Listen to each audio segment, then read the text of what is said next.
저는 곽진혁이고 이제 호주에 온 지는 9년, 10년 정도고 지금은 이제 선콥이라는 보험회사에서 개발자로 일하고 있습니다. 선콥에서 어떤 일을 하고 계신지, 그리고 개발자로서 맡고 있는 업무를 간단히 소개해 주세요. 선콥에서 이제 저는 개발자로 일하고 있고요. 저희 팀이 하는 업무는 오토메이션 딜리버리라고 해서 보험에 사용하는 클레임들을 이제 자동화시키는 로봇들을 개발을 하는데 제가 아직 그 일을 하진 않고 저는 좀 특이 케이스로 이제 그 안에서 사용하는 API 개발을 하고 있어요.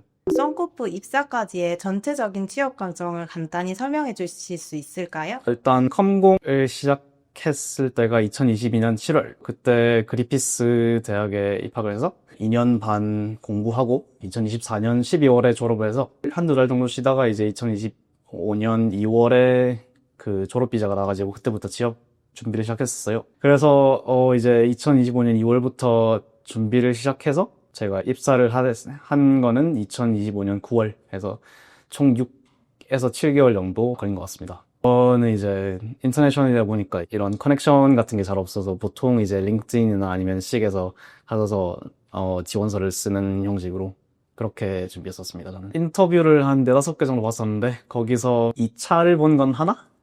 근데 그거를 붙은 게 아니고 선콥은 신기하게 1차만 하고 붙더라고요. 보통 이제 개발자 면접을 할 때는 1, 2차 하고 뭐 보통은 3차까지 가긴 하는데 그래서 저도 합격 전화를 받았을 때 좀 놀랐습니다. 호주에서 IT 취업을 목표로 할 때 가장 중요하다고 느낀 요소는 무엇이었나요? 일단은 영어가 굉장히 중요하다고 생각하고요. 영어는 회사에서 일을 하기 위해서는 다른 사람들과 소통을 해야 하니까 아무리 자기의 개발 실력이 뛰어난다 하더라도 소통이 안 되면 안 되니까 영어가 제일 중요하다고 생각하고 저는 이제 개인적으로 제일 중요하게 생각했던 게 프로젝트였거든요. 왜냐하면 취업 준비를 할 때 상황이 인턴십을 찾을 수 있는 기간이 안 돼서 바로 풀타임 잡으로 찾았었어요. 그래서 이제 제가 할 수 있었던 거는 그냥 저 스스로의 프로젝트를 계속해서 포트폴리오를 늘리는 것뿐이었거든요. 그리고 그 포트폴리오가 확실히 인터뷰나 레주메에 확실히 많은 도움이 됐다고 생각하고 그래서 프로젝트가 제일 중요하다고 생각합니다. 그 다음에는 태도도 굉장히 중요하다고 생각하는데 이 태도가 이제 자기가 직접 스스로 찾아서 일을 할 수 있는 태도를 면접관에게 보여주는 것도 굉장히 중요하다고 생각합니다.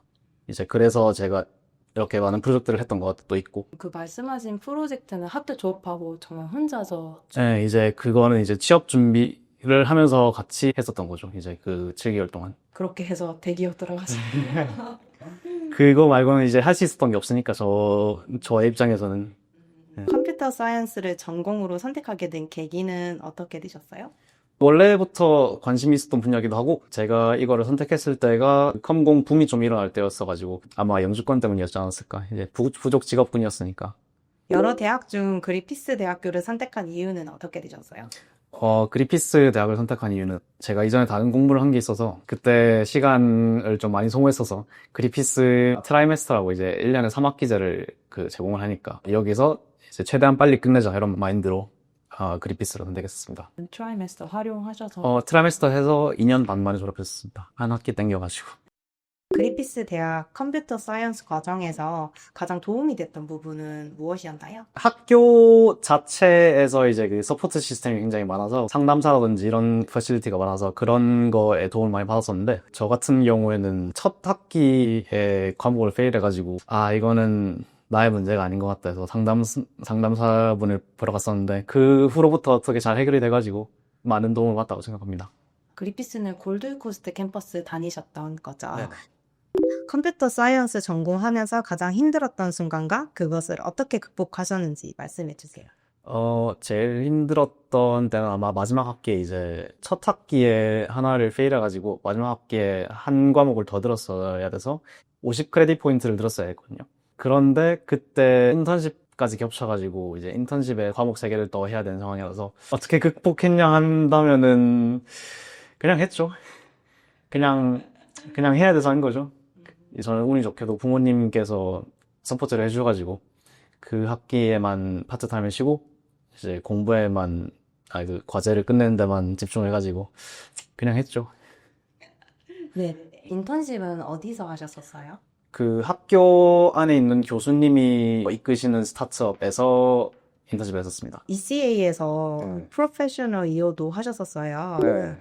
하셨고 EC에서 PY를 하게 되신 이유는 무엇이었나요? 아무래도 보너스 포인트 5점이 크죠. 제가 그때 ECA PI를 하게 된 계기는 취직 시작하고 6개월 정도 갔는데 아무래도 아무 소식이 없으니까 옵션들을 찾아보면서 영주권 신청할 때 스킬 어세스먼트를 해야 되잖아요. 근데 스킬 어세스먼트를 하기 위해서 필요한 조건이 1년 경력이 있던가 아니면 ECA PR을 하던가. 그래서 그때 당시에는 이제 아직 백수였어가지고 ECA를 선택하는 쪽으로 갔죠.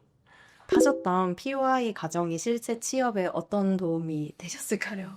이제 PY 끝쪽에 그 3개월짜리 인턴십이 있는데 이거를 하면은 이제 여기서 인턴십을 한 학생 중에 한 20% 정도가 그 풀타임으로 채용이 된다 하더라고요. 그래서 그때까지 풀타임 잡을 구하지 못했으면 이런 쪽을 사용해서 취직을 할 수도 있다고 들었습니다. 풀타임 잡이 있는 학생들은 PY 인턴십을 그냥 그 자기 일하고 있는 곳에서 할 수 있거든요. 원래 다른 전공을 하셨던 걸로 알고 있는데 IT로 방향을 잡게 된 계기가 따로 있으셨나요? 아무래도 A대 공부를 했었었는데 제가 그렇게 똑똑하지 못해가지고 따라잡기 힘들어서 그 이유가 제일 컸던 것 같습니다. 호주라 해도 의대가 쉽지 않잖아요. 네. 일단 들어가셨던 것 자체만으로도 일단 들어가긴 했지만 이제 생존을 하지 못했던 것 같아요. 전공을 바꾸는 과정에서 어떤 부분이 가장 고민이 크셨나요? 아무래도 이제 시간과 비용의 문제가 제일 크죠.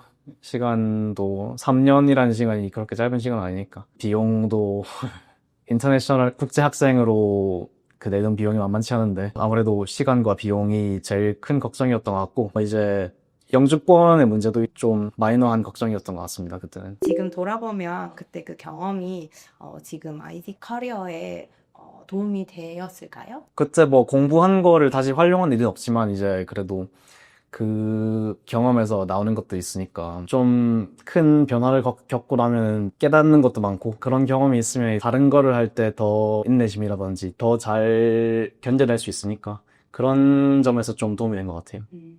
근데 지금 하시는 거는 적성에 맞으세요? 왜냐면 이제 헬스 쪽은 좀 약간 사람 대하는 쪽이잖아요. 네. 근데 이제 IT는 개발자고 혼자만의 싸움이야. 아. 그러는데 네. 그렇긴 한데 저는 생각보다 비슷하다고 생각해요. 메디슨이나 감공이나 이거의 본질은 프로블럼 솔빙이니까 거기서도 뭐 논리를 이용해서 문제를 해결하고 그렇지만은 거기는 이제 좀 사람과 사람의 인터랙션이 좀 더 많은 편이고 여기는 이제 그냥 퓨어 로직만 사용해서 프로그램 솔빙을 하는 거니까 어떻게 보면 지금이 좀 더 맞는 것 같기도 해요.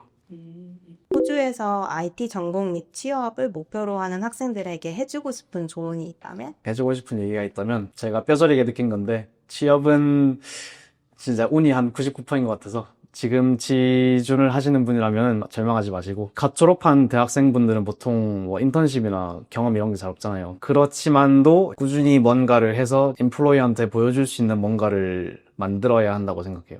저는 제가 생각했을 때 제가 취업이 된 이유는 이제 그 포트폴리오에 있던 프로젝트 중 하나가 프로젝트 매니저 눈에 꽂혀서 됐다고 생각을 하는 거기 때문에 힘들지만 뭔가 열심히 꾸준히 계속 하고 있어야 된다.